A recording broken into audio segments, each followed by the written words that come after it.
Hello! আজকের ভ্লগটা যেটা share করছি সেটা উল্টো রথের দিনকার ভ্লগ। সকাল আমি মায়ের সাথে বেরিয়ে গেছিলাম। আমার একটু মাঝেরহাটে কাজ ছিল। মানে ওই লাইনেই। তো আমরা ওই দিকটা গেলে না ট্রেনে করে যাই। আর এরকম বেশ সুন্দর গঙ্গা দেখতে, দেখতে যাই। বেশ ভালোই লাগে। বাট আমি ওই লাইনটা গেলে আরামসে যাই বাট তাও কেন জানি না ভীষণ টায়ার্ড লাগে আমার। মা এখানে বসে তো বিন্দাস ফোন ঘাঁটছে। আর আমরা যেদিনকে গেছিলাম ওই দিনকের ওয়েদারটা খুবই ভালো ছিল।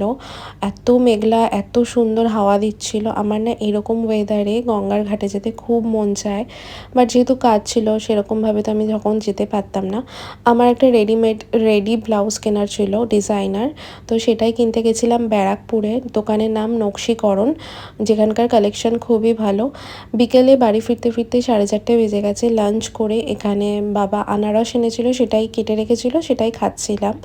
অ্যান্ড ভীষণ টায়ার্ড ছিলাম। কতক্ষণে খেয়ে শোবো সেটারই চিন্তা করছিলাম একটু। দেন তারপরে যেহেতু উল্টো রথ ছিল রাত্রেবেলা 9:30টার সময় একটু বেরিয়েছিলাম। মেলাটা কিছুটা হেঁটে ঘুরে চলে এসেছি। সেরকম কিছুই কিনিনি, জাস্ট একটা গাছ কিনেছি।